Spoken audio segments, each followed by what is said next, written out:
Olá, eu sou Admar Concon Filho. Seja bem-vindo ao canal da Clínica Concon.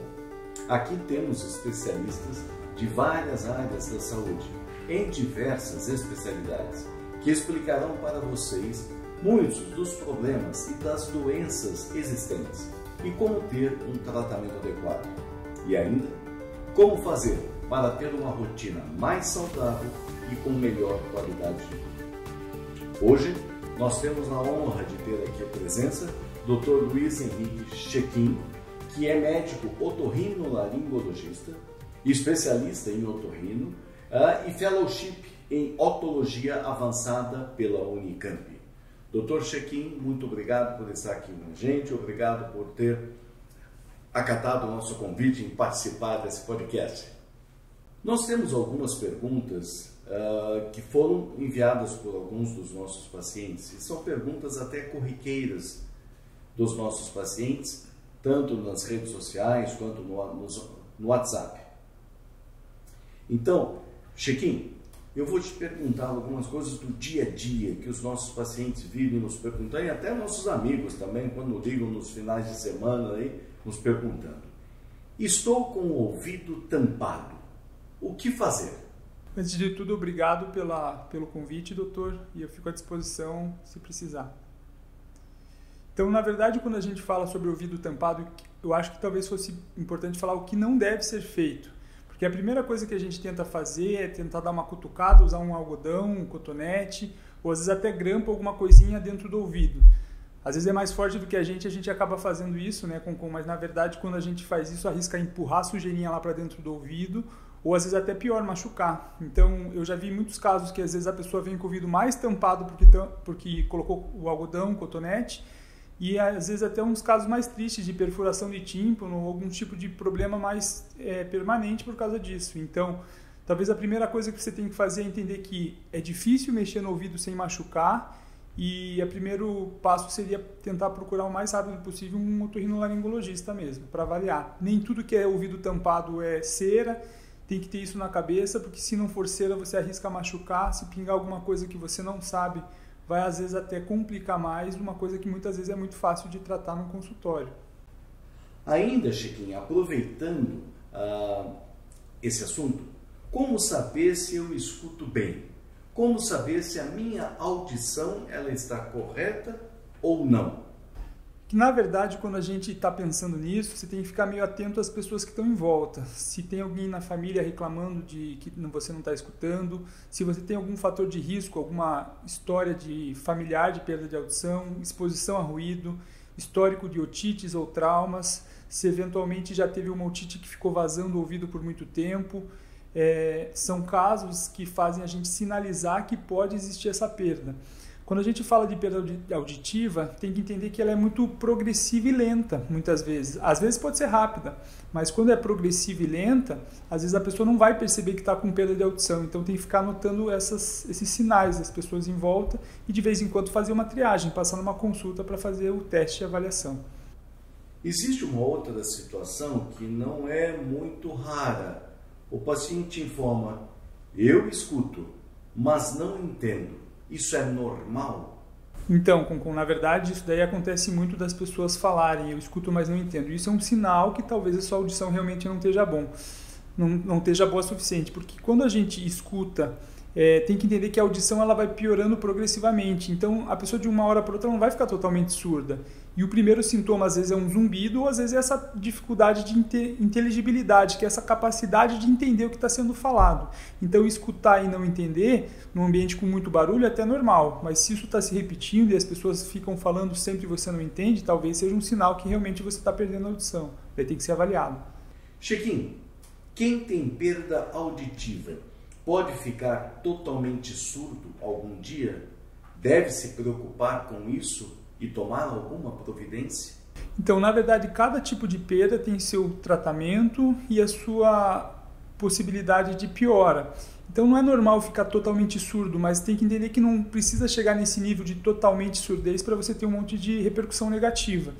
Então, não são tantos os casos que a pessoa fica totalmente surda. mas uma surdez severa ou profunda, que são casos mais extremos, já traz uma repercussão muito ruim. Tem tratamento até para esse tipo de surdez. Mas sim, existem alguns tipos de surdez que podem ficar totalmente sem audição nenhuma, que é o que a gente chama de anacusia ou cofose. E também, até para isso, existe algum tipo de tratamento. Toda pessoa surda, ela tem dificuldade ou ausência de fala? Existe uma correlação entre a surdez, a audição e a fala?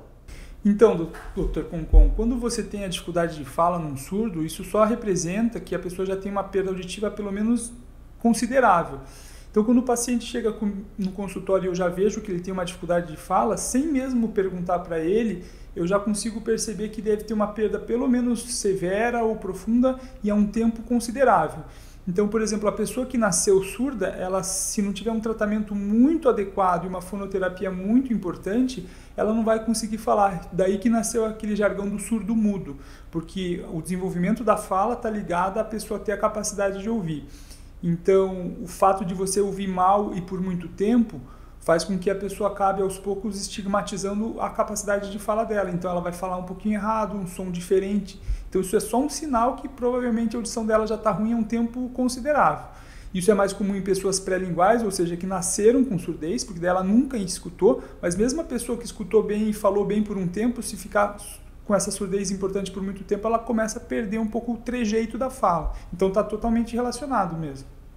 Entre os tratamentos para surdez existe o aparelho de amplificação sonora, que é o aparelhinho, e hoje a tecnologia para isso melhorou muito, então não é mais aquela coisa de antigamente usar aquele aparelho grande e que o pessoal tinha até um pouco de receio de usar. Hoje existem aparelhos bem mais simples e com uma tecnologia agregada muito melhor, com conectividade. Então a gente vê gente no dia a dia usando até para o trabalho para melhorar. Num ambiente com ruído, você escutar mais e com mais qualidade faz você ter uma capacidade de interação maior, então é importante.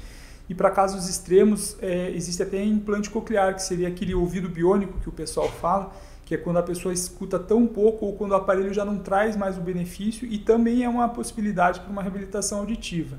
Então, hoje eu diria que 99% das vezes existe algum tipo de reabilitação para surdez. Tanto surdez leve, surdez moderadas e surdez profundas, ou até essa que a gente chama de anacusia, que é a surdez total. Desde reabilitação com o aparelho, cirurgias para tentar reconstruir tímpano e os ossinhos da audição, em alguns casos, e quando não existe esse tipo de alternativa, uma possibilidade, às vezes, do implante coclear. Agora, Chiquinho, mudando um pouco de assunto, vamos falar sobre rinite. Até as rinites alérgicas também. A doença, rinite, ela piora nos dias frios? Ou é uma impressão que nós temos? Então, na verdade, a rinite ela piora mesmo nos dias frios, porque se você pensar primeiro, você vai ficar de maneira geral em ambientes mais fechados, então a conglomeração de pessoas, de poeira, pó, a pessoa que fuma num lugar fechado também vai ter mais contato, animal, tudo vai ser um fator de risco a mais. Os cílios o frio faz os cílios da mucosa ficar mais lentos, então também é um fator de risco.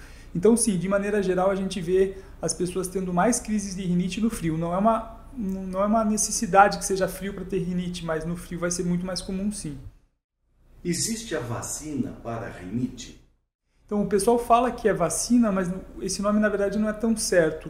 O que existe é o que a gente chama de imunoterapia, que é um tratamento que a gente tenta usar quando as pessoas não têm um benefício do tratamento convencional. E o que é o tratamento convencional? É quando você faz a tentativa de esses cuidados ambientais, então é o cuidado no dia a dia, tirar carpê, ursinho de pelúcia, travesseiro pesado, cortina da casa, evitar contato com animais e tudo que faz você ter a crise. Então isso é muito pessoal, e alguns tratamentos com corticoides nasais, com sprays e tratamentos específicos medicamentosos. Quando isso não funciona, daí uma possibilidade é a imunoterapia, que é a famosa vacina, que é um tratamento onde você vai injetando na pessoa aos pouquinhos, um pouquinho daqueles agentes que fazem ela ter a crise, para aos poucos ela se dessensibilizar.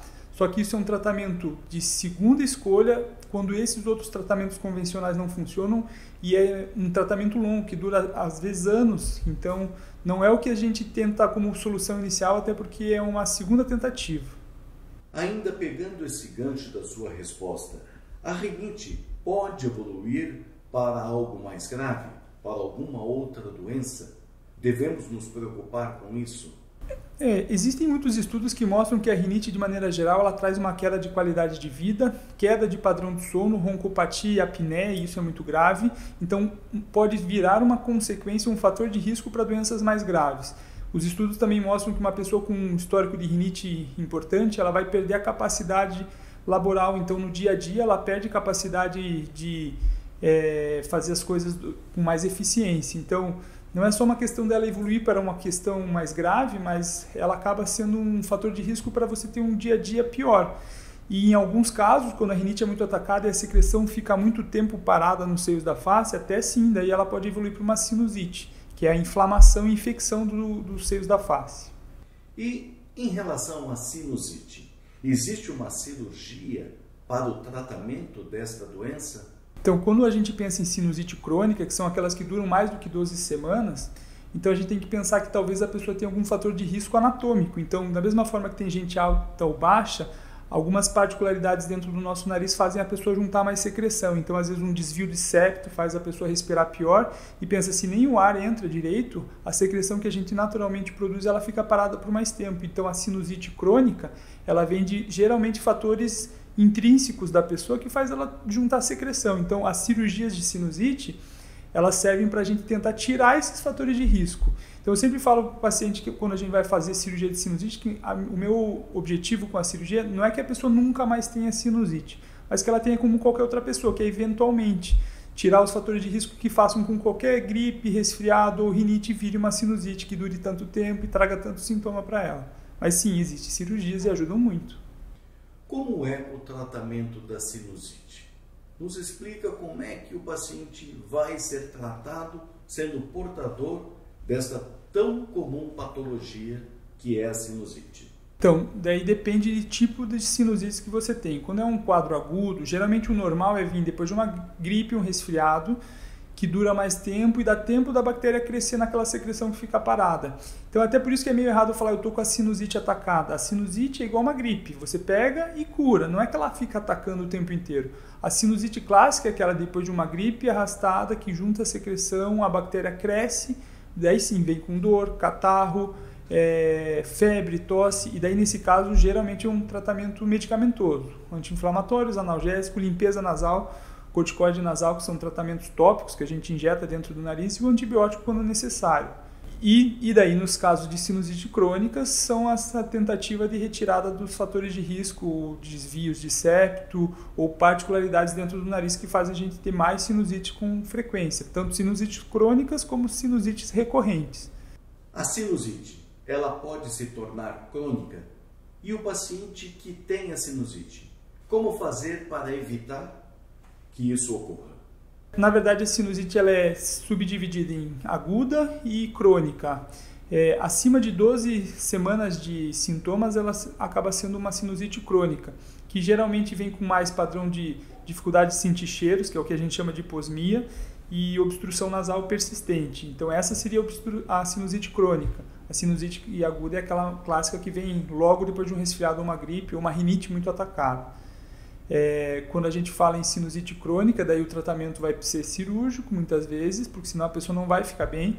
E a sinusite aguda geralmente é simplesmente usar um remédio, sair da crise e às vezes fazer o nariz funcionar de maneira melhor no dia a dia para ter menos chances de ter crise de sinusite aguda. Dr. Chiquinho, muito obrigado pela sua participação e esperamos contar com você mais algumas vezes aqui no nosso podcast. Eu que agradeço, doutor. Obrigado pelo convite e se precisar a gente está aí.